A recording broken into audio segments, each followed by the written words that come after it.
one power, invisible, and you see it everywhere and every day.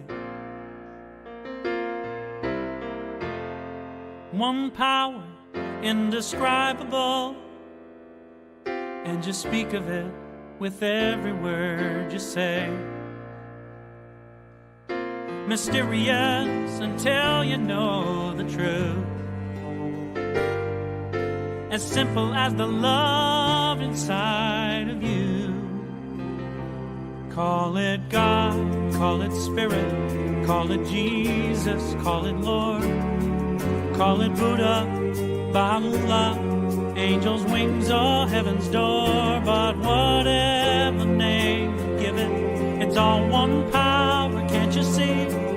It's the power of the love in you and me. One power, one power.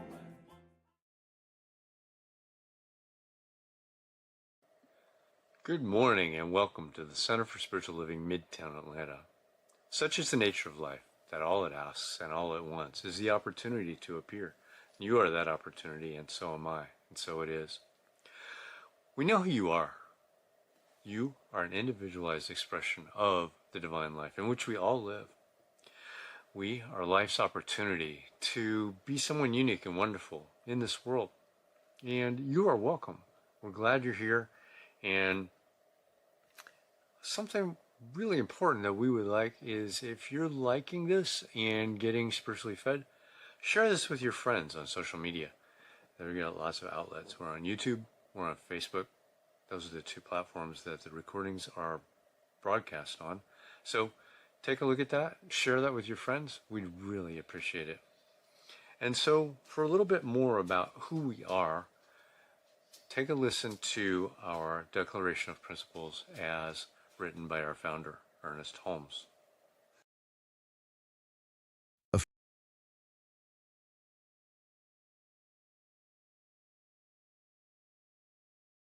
A few of the Declaration of Principles we live by. I believe in one God, one absolute power, and first cause to all things. I believe that this power is perfect love, and it creates out of a desire to express love. I believe all thought is creative, and how I choose to think creates my personal experience. I believe in the unity of all life, and the immortality of the individual soul forever unfolding. I believe in the eternal goodness, the eternal loving kindness, and the eternal givingness of God to all. And so it is. So grateful, hey.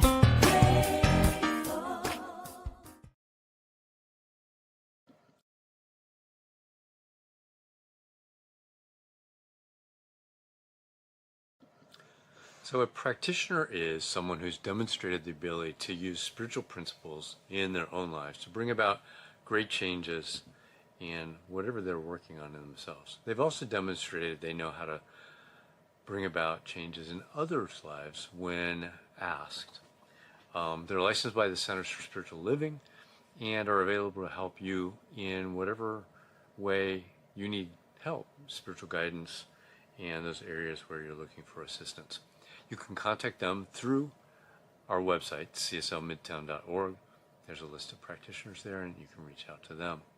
Today we've got one of our amazing practitioners. She's a co-team lead of our practitioner team, and she's here to share some good ideas with all of us. Welcome this morning, Maya Fuller. Thank you, Vance. Greetings, CSL Midtown, and happy second week of June. I want to take a few moments to share with you what the CSL global theme for this month is. Our speakers here at CSL Midtown are always free to follow their own spiritual leading when they choose their topic, so you may or may not hear the monthly theme addressed from this platform throughout the month. Last week's speaker, for example, spoke on something entirely different, and that is perfectly beautiful. But today's speaker will be speaking to the theme, and I want you to have the full picture of how Centers for Spiritual Living has laid it out. Maybe it sparks something in you. Maybe it gives you something to chew on, and you might even want to explore it further on your own if you feel called to.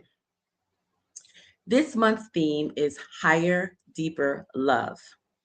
The heart of it is we are invited to redefine love, re-examine our relationship with it, and open ourselves to the possibility that love is far grander than we have allowed ourselves to believe. The theme unfolds across 4 weeks, each one exploring love through different lenses, beginning with how love lives inside of us as individuals, then moving outward into our relationships, then into our shared history and community, and finally into the larger systems and structures of the world we inhabit together. The first week, entitled I Want to Know What Love Is, turns that lens inward, personally. It's an invitation to see love beyond romance, to sit with it with its discomfort and its joy, and to recognize every experience and ourselves as love itself. This week, I Was Made for Loving You, which is the theme our speaker is bringing today, shifts that lens outward into our relationships and how we show up with one another. The third week, What's Love Got to Do with It, widens the lens further into collective territory. It invites us to bring awareness to our profound interconnectedness and to the ancestral and historical wounds around love that are still present and still asking to be healed. And the fourth week, Love Lifts Us Up Where We Belong, opens the widest view of all, asking us to look at the world's systems through the eyes of love and to hold love's beautiful paradox that it can be present in both our brokenness and our healing at the same time. Taken together, this month is a journey from the inside out and from the personal to the collective, all in service of remembering who and what we truly are. The monthly book recommendation, if you'd like a companion for that journey, is titled All About Love, New Visions, and it is written by Bell Hooks. It's available wherever books are sold. And now I'd like to invite you into our spiritual mind treatment. I'll be offering this treatment in the first person, speaking it as my own truth, because as I speak these words for myself, I'm speaking them for every heart that's listening. You're welcome to receive whatever resonates with you as your own. So wherever you are right now, however you came in today, whatever's on your mind, whatever you're carrying, let this just be a moment that brings this space and this moment entirely for you. So go ahead and find a comfortable position. Let your hands rest easy. And when you're ready, I invite you to take a slow, deep breath in.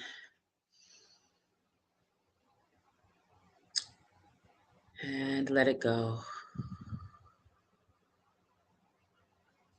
And take another one. Really let it fill you up. And release. If it feels comfortable, I invite you to close your eyes. And if not, just soften your gaze. Let your focus go a little loose. Either way, just begin to turn your attention inward. Away from your to-do list, away from whatever is waiting for you after this. Just be here right now. As we know together that there is only one life, one love, one intelligence, one presence moving through everything, through the radio waves of this broadcast, through each of us, through every connection I have ever had or ever will have. Call it God, call it Spirit, call it Jesus, call it Lord. Call it love itself. It is the one thing that has never not been here. And I am made of that. Not just touched by it, not just reaching for it, made of it. I am an expression of love itself, whole, complete, and already enough. The same love that holds this universe in place is the love that moves through me into every relationship I have, every interaction, every moment of genuine connection. Love is there. It is a love that knows me completely and has never once turned away from me. Love is not something I have to earn or find or finally deserve one day. It is who I am. It is what I have always been. And as I move through my relationships, the easy ones, the tender ones, the ones that have asked everything of me, I am not searching for love. I'm bringing it. I am it, showing up as life itself. And any belief that I am not enough to be loved is gone. Any story that says I have to perform or shrink or prove myself in order to be loved is released. That is not the truth. The truth is love, divine love in me, through me, all around me, as me, for me. I know this right now. I feel this right now. And I can turn inward to return to this space anytime I need to remember. And I am grateful. And I release this treatment into the law, knowing that it is already so, it is already done, already real for me and for every person here today. And so it is. And with that, we welcome our music.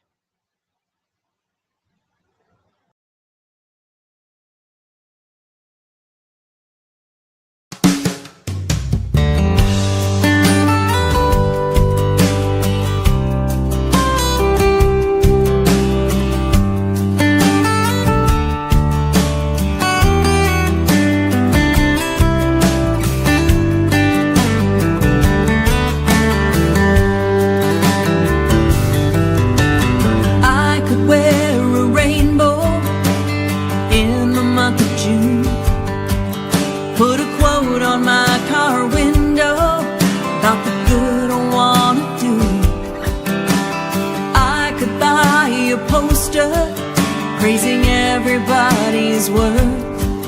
Take a picture by a waterfall to prove I care about the earth. To show I know what love means. That's who I could be. What love needs is my voice speaking from my truth. What love needs is showing up, knowing what is mine to do. What love needs are hands and feet. What love needs is me. I could circle holy places to visit when I can. Pin a ribbon on my overcoat, raise another flag. I could cheer the loudest for someone else's work. Tell the youth to go forward and heal the world of hurt. To show I know how love moves. That's what I could do. What love needs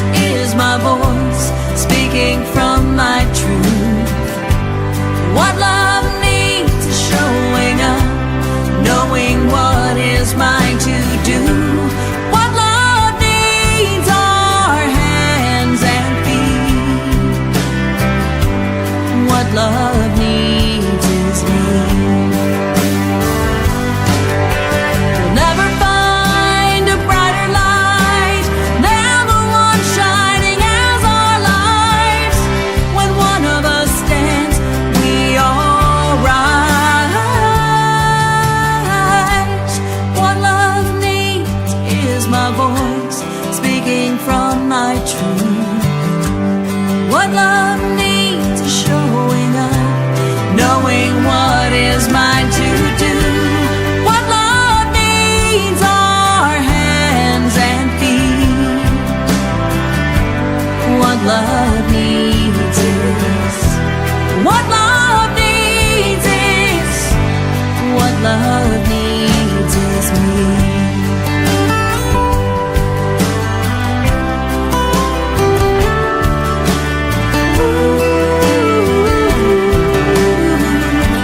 What love needs is me.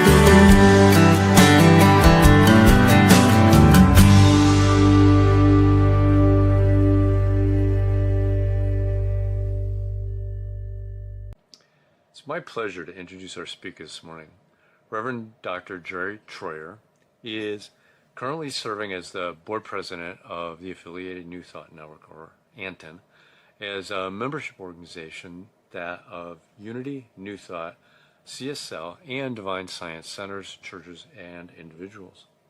Jerry also is a founding board member and currently director of relationship development for Urban Street Angels, a San Diego County organization that works with and to help end youth homelessness, providing bridge housing, employment, and life skills training to homeless transition age youth 18 to 24. He's also the author of the acclaimed book, Coming Out to Ourselves, Admitting, Accepting, and Embracing Who We Truly Are. Welcome back, Reverend Dr. Jerry Troyer. Good morning, dear ones. Thank you, Vance, so much. Thank you, Judy and Maya, for the opportunity. It is great to be with you again. Happy Sunday. Or good afternoon or good evening if you're watching a recording later or in another time zone. So my topic for today is I was made for loving you, and I would include loving life, loving today, and loving just every experience in our day-to-day world. Or subtitle, In Search of a Good Night's Sleep. Now, keeping in mind that whenever I am speaking with you, I am also speaking with myself. So thanks so much for being with me as I talk to myself this morning. In Maya's opening, she talked about this book that CSL suggested for us for the month of June, All About Love, New Visions by Bell Hooks. And I have a quote from the book that I'd like to share with you. Spiritual life is first and foremost about commitment to a way of thinking and behaving that honors principles of interbeing and interconnectedness. When we choose to lead a spirit-filled life, we recognize and celebrate the presence of transcendent spirits. Some people call this presence, soul, God, the beloved, higher consciousness, or higher power. Still others say that this force is what it is because it cannot be named. To them, it is simply spirit moving in us and through us. And I would suggest through everyone else as well. A commitment to a spiritual life necessarily means we embrace the eternal principle that love is all, everything, our true destiny. Despite overwhelming pressure to conform to the culture of lovelessness, we still seek to know love. That seeking is itself a manifestation of divine spirit. So again, a commitment to a spiritual life necessarily means we embrace the eternal principle that love is all. Isn't that nice? So in my day-to-day life, in my interactions with other people, and all the stuff, using a purely spiritual term, all there is love.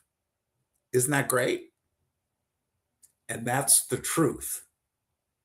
But as we also know, there is the truth and there is the fact.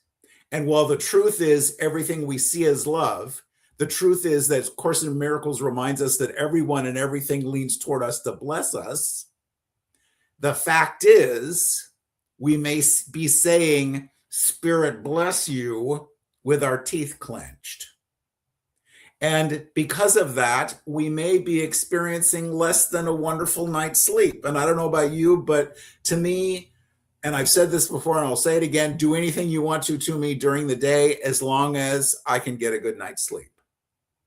So what keeps us out of peace?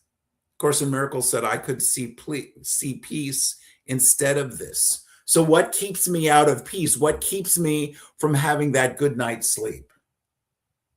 So my question, again, how did you sleep last night? On a scale of 1 to 10, 10 being, how did you sleep last night? Don't have to answer, it's okay, but just something to be aware of. What keeps us out of a good night's sleep and the experience of peace and the experience of love in all these areas of our lives?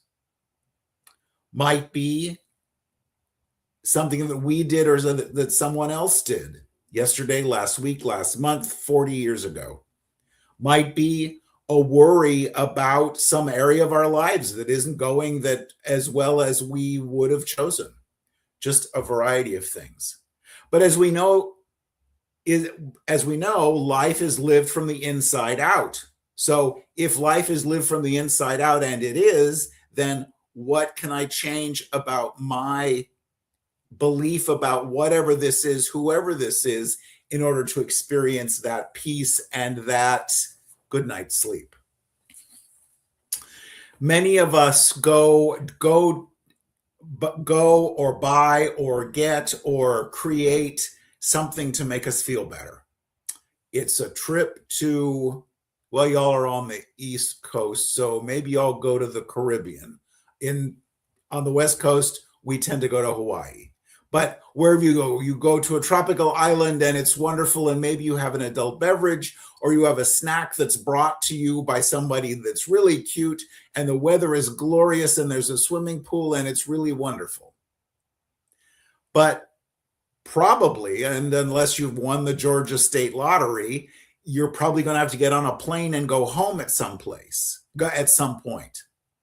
Or we invest in treatments to make us look better and then we'll feel better. Or we buy a new whatever it is. And all of these things are wonderful. There's absolutely nothing wrong with it.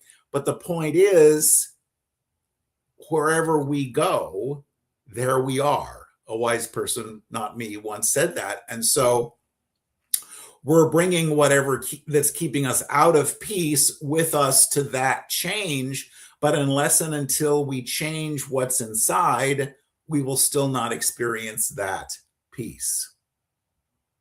So in the last few years, I've really become more conscious of what I believe about this experience called life, and all the wonderful people and all the wonderful experiences. And when I'm not at peace, allowing myself to question, what do I believe about this, and what can I change to experience that peace? Starting with my story. All of us carry stories about what happened, about what didn't happen, about people, about circumstances, about just a myriad of things that happened yesterday, that happened last week, or that happened when we were children. And we carry those with us, and so often, because we have that in our memory, and very often a less than positive memory, we carry that with us and then remember that when we have a new experience that seems similar. And so often our story includes some assumptions. The Four Agreements by Don Miguel Ruiz, a wonderful book, and he writes about making assumptions. And you might remember how we separate the word assume, that, well, text me later, put it in the, text me later or call me later, or email me and I'll remind you of what assume does, but you can probably figure that out. But listen to these words from the fourth agreement, and this is the third agreement of the four. We have the tendency to make assumptions about everything. The problem with making assumptions is that we believe the truth. We can swear they are real. We make assumptions about what others are doing or thinking. We take it personally, and then we blame them and react by sending emotional poison into our world. So often, our assumptions are affected by our story. So something happens, and we view it, we see it, we feel it. Chances are it didn't turn out the way we had in mind, and so we write a story full of assumptions. So consider, I met this really cute person wherever, in school back in the day, or at a bar or restaurant last night, or in church, or wherever. But I met this really cute person. And of course, back in the day, we'd write down, remember that some of us remember this, you'd get a piece of paper and you'd write down a phone number and you'd hand it to them. I'll call you. Or in 2026, we share our contact information on our smartphones. I'll call you, we'll get together, we'll go to dinner, we'll have lunch, whatever. Awesome. I'm so excited because I met this really cute person. But it's the next day and they didn't call. And then it's 3 days from now and they didn't call. And now it's a week later and they didn't call. What does this mean? If you're like I am, and I'm much better about this, but back in the day, I'm creating my story and my assumptions are right about this. Well, of course they didn't call because I'm too old, too young, too fat, too thin, too stupid, too unlovable that anyone would ever love me. So I will never find love and I will spend the rest of my life being alone.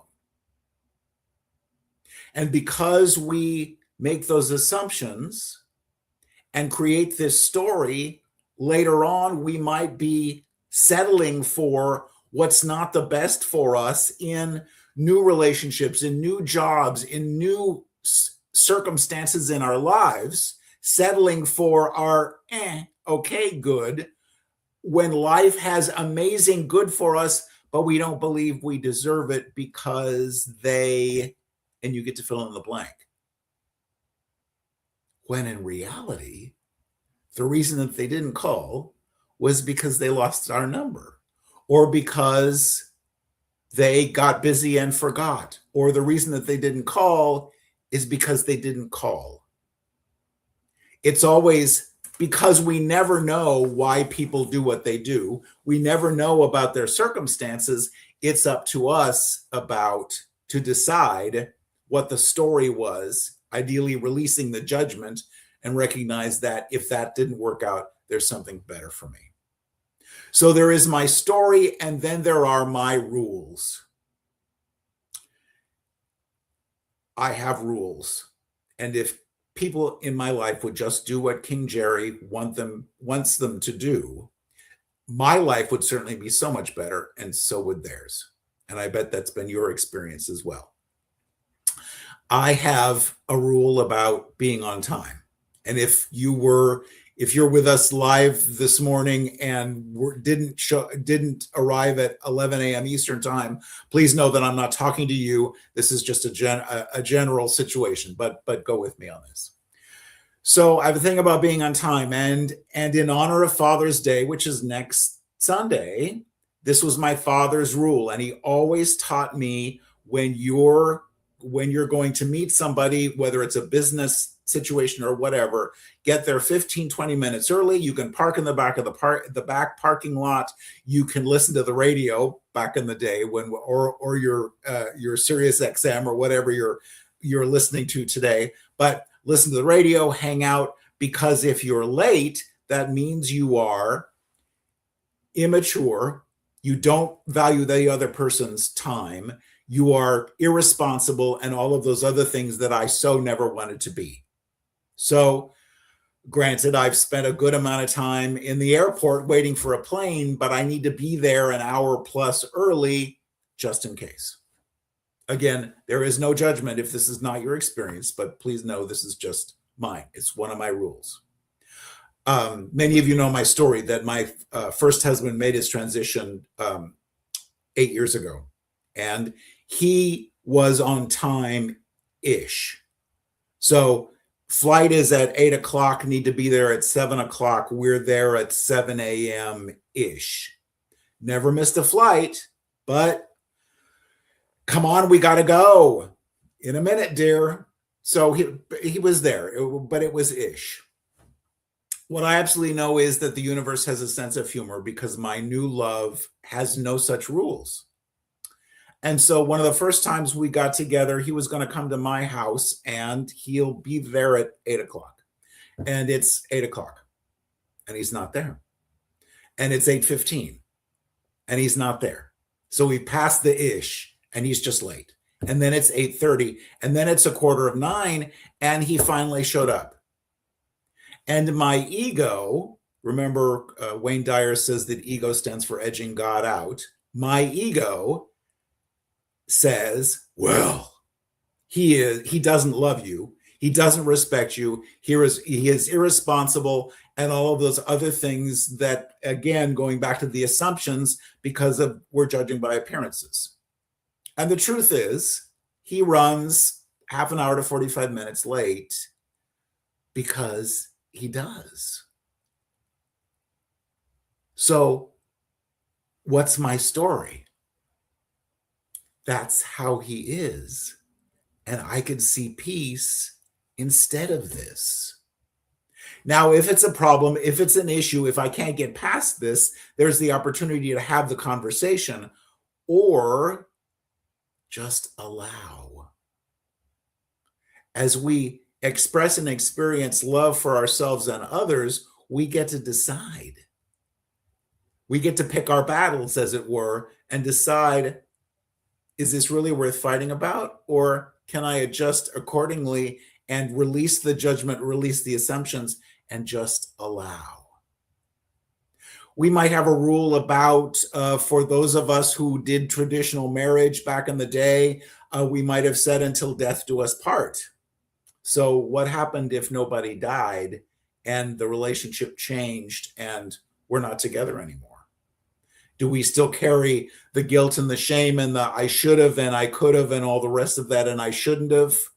Or do we recognize that the relationship changed and that was okay and we were able to move on? They should or they shouldn't are all in my rules. And we'll talk more about that in a minute. But something to be aware of, because so often these rules and these judgments and these assumptions and all the rest of that, at the end of the day, when it's quiet and we're in the bed and we're just trying to go to sleep, then we do the replay of all of that happened today, which reminded me of what happened 20 years ago or 30 years ago. And it just comes up and comes up. But quoting Course in Miracles, I could see peace instead of this. Because the dear ones in our lives all come with their rules and their ideas and their assumptions and all the rest of that in this amazing melting pot that we call life. And I love this quote from Thomas Merton. The beginning of love is to let those we love be perfectly themselves and not to twist them to fit our image. Otherwise, we love only the reflection of ourselves that we see in them. So how cool is it that I've attracted someone that's different from me in so many ways, and I get to recognize and honor those differences rather than you need to look like me, walk like me, talk like me, act like me. Interesting. So there's our story, there's our rules, and there's our shadow. Thankfully, this was way before my time, but you might remember, or you might remember hearing it. In 1927, there was a popular song written by Irving Berlin, Al Jolson, Billy Rose, and Dave Dreyer, and the title was Me and My Shadow. strolling down the avenue. You might have heard it. I love you, and I will not sing it because that's not one of my gifts, but you might remember that song. But the point is, our shadow. You might have heard about the concept or read about it. Carl Jung, Debbie Ford, many other authors have taught and have talked about our shadow. And the shadow is that part of us that we don't like to look at. Because remember the writing, the Sufi mystic poet Rumi writes about the guest house, that this human being is a guest house, and we're charming and sparkling and patient and understanding and compassionate and offering unconditional love and all of those things. Isn't that nice? And hateful and surly and cranky and judgmental and impatient and everything else you can think of. I am that. I am both lists. And guess what? So are you. Because that's who we are in this lusciousness that we call humanness. We're all those things. But in our domestication, and remember Don Miguel Ruiz talks about domestication in the Four Agreements, we should not be those from the second list. So we hide that. We stuff that. We keep that in our back pocket or in the drawer in the desk. And then when somebody acts that way that we don't allow ourselves to, we get very upset because that's our shadow coming out to play to remind us that I am that. I have a quote for you from, and this is from The Dark Side of the Light Chasers by Debbie Ford. The saintly and the cynical, the divine and the diabolical, the courageous and the cowardly. All these aspects lie dormant in us and will act out if they're not recognized and integrated into our psyches. Many of us are frightened of the light as well as the dark. Many of us are frightened to look within ourselves, and fear has put up a wall so thick we no longer remember who we really are. Embracing an aspect of yourself means loving it, allowing it to coexist with all your other aspects, not making it more or less any other part of yourself. It's not enough to say, I know I am controlling. We must see what controlling has to teach us, what gift it brings us, and then we must be able to view it with awe and compassion. What am I most afraid of that someone will find out about me? Because I am kind and compassionate and understanding. And in a split second, I could be hateful and judgmental and impatient. I keep it under wraps, and probably most of us do, but it's there. And then when someone else has no such restrictions related to their wraps, as it were, we get really upset because that's our shadow that wants to come out and play. For example, bragging. So I have somebody in my life that talks about themselves and talks about themselves and talks about themselves. You're not supposed to do that. Remember, that's an old rule that, and especially as children, we were taught to be quiet and not talk about ourselves. That's bragging, that's ego, all the rest of that. Is it? Or is it really self-confidence? And oh, by the way, if you're applying for a new job, you need to do a resume and you need to be able to brag about yourself. If you're in an interview, you need to talk about what you've done, what your successes are, what's next for you, so that it can absolutely be a positive attribute of our personality. Coming on too strong, we might look at in judgment, but the truth is that's leadership ability. We need to do this, and so this is how we move forward. So it's all in allowing and embracing all these different parts of us and recognizing again that we love someone else who comes off this way because I am that. I am that. Debbie Ford wrote in the book, there is nothing we can see or perceive that we are not. We tend to judge people when they display a quality we cannot accept in ourselves. We have qualities in others that we hate in ourselves. But what if we could embrace them and love them and say, I am that. What keeps me out of peace is my shadow and not being willing to embrace it. What keeps me out of peace is me and your shadow. I've been thinking a lot about this the last little while and what's going on out there, recognizing that there's no out there, but in our world and in our country. And the great thing in 2026, and I put great in quotation marks, because of social media, we get to know what everybody's saying, what everybody's thinking, what everybody's doing, what everybody wants to do, and all the rest of that.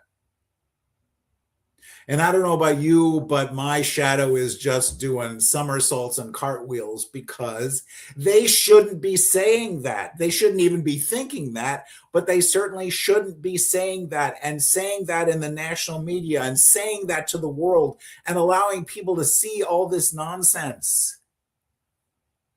But I am that. I am egotistical. I can be, I could be racist. I could be narcissistic. I could be all of those things. So the homework for us, again, because we get in 2026, we get to hear and see everything that everybody's thinking about. So the opportunity is to start out by questioning, and I talked about this before, why am I so upset about this? So what's going on here that I'm not allowing myself to see that it's just background noise and to see that this is really bugging me. What's going on here? Debbie Ford refers to this as shadow projection. So those attributes about ourselves that there's no way in the world that we would do that. We see that in other people, and that gets us so upset. I can't believe they're doing that. I can't believe they're talking like that. And in the book, she writes, people mirror back what is within us because subconsciously we're calling it forth from them. And that's an interesting concept. That's why certain kinds of people and situations keep showing up in our lives over and over again. But the miracle occurs when you truly own and embrace an aspect of yourself.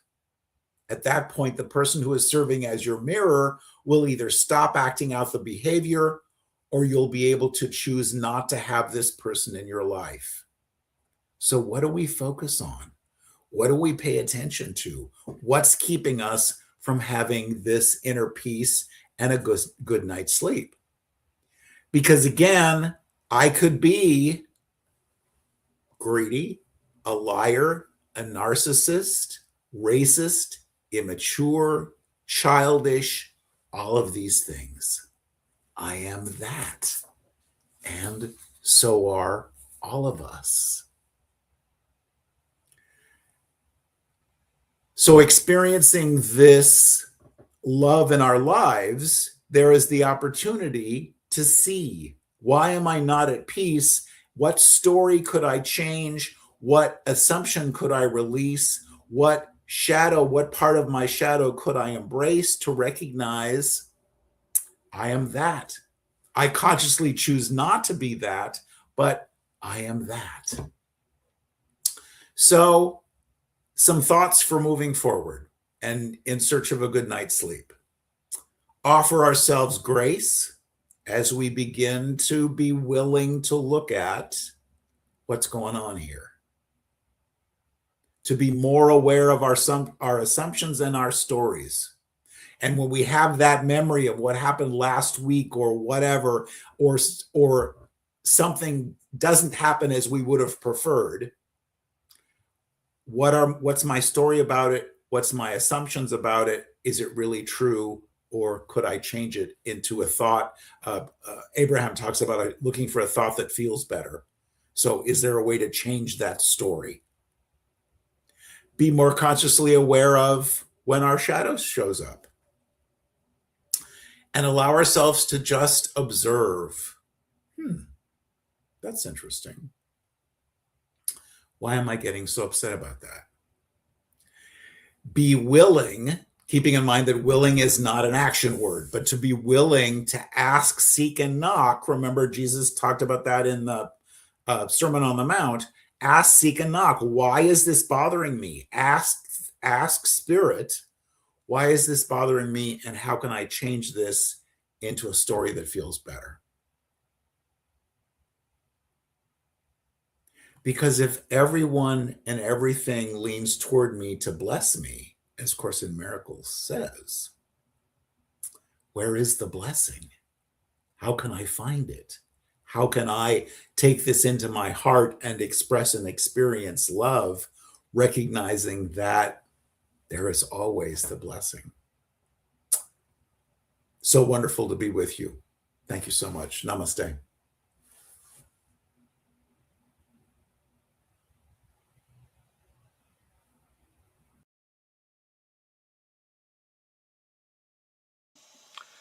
Thanks, Dr. Jerry, for that amazing talk.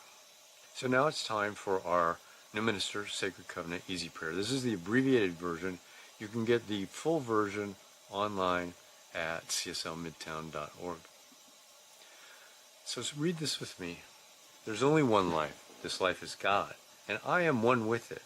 I know that my new minister is a revelation of Spirit as principle, fulfilling God's promise, for principle is not bound by precedent, but operates according to law for those who align with it.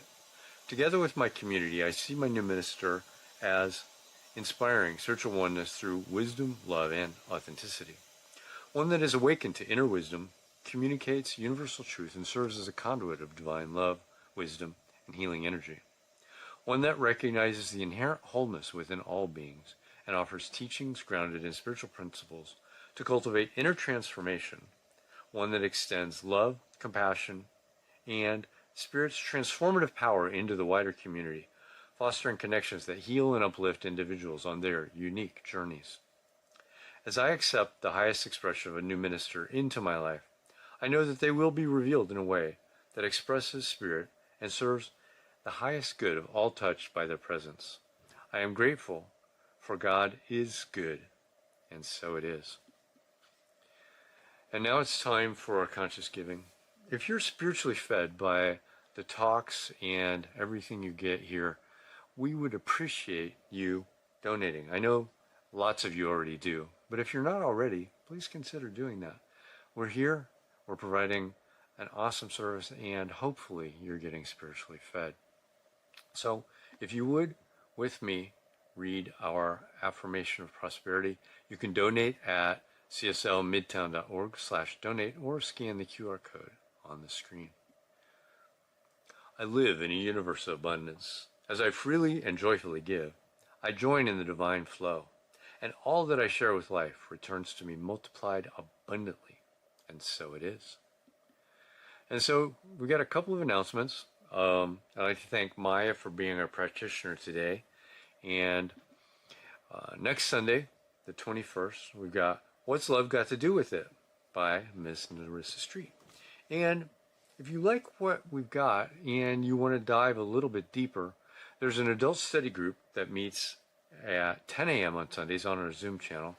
You can get there by going to cslmidtown.org and scroll down to the bottom. There's a link for the Zoom. Put in the code. Join them at 10 a.m. They're going through the Science of Mind textbook. They're nearing the end of that. You don't have to have read that before. but they would appreciate anybody coming to join and participate with that. It's a very lively group. And now, let's say our affirmation of life. I leave this place now knowing something better than I knew before. I go forth into the world with a heart full of love and a mind full of good sense. I look at the world in a greater way, knowing that I have within me everything I need to create the life I desire. I give thanks for this understanding, and I am grateful for the spirit of life that lives through me. And so it is. If you want to have a discussion and you're online, you're not already on Zoom, you can join us on Zoom. Go to cslmidtown.org, scroll down to Zoom, click on the link, and it will take you there. We're going to have a short discussion with Reverend Dr. Jerry Troyer. And if not, have a great week, and we will see you next week. Thanks, everybody.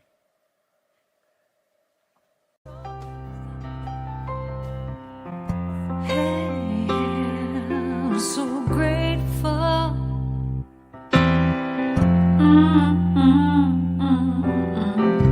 I'm so grateful. I'm so grateful. I'm so grateful for all that I have. I'm so grateful. I'm so grateful. I'm so grateful for all that I have. Hey! Oh yeah. Grateful. I just say I am so grateful every day for all I have. Every day. I'm so grateful. I'm so grateful. I'm so grateful for all I have. Every day I say it. Grateful. How I'm grateful. Every day. Oh yeah. I am so grateful. Oh yeah. I'm so grateful. 'Cause I accept and I receive. I am so grateful. Oh yes, I am. I am so grateful. Hey, grateful. There is a power for good in the universe greater than you are, and you can use it.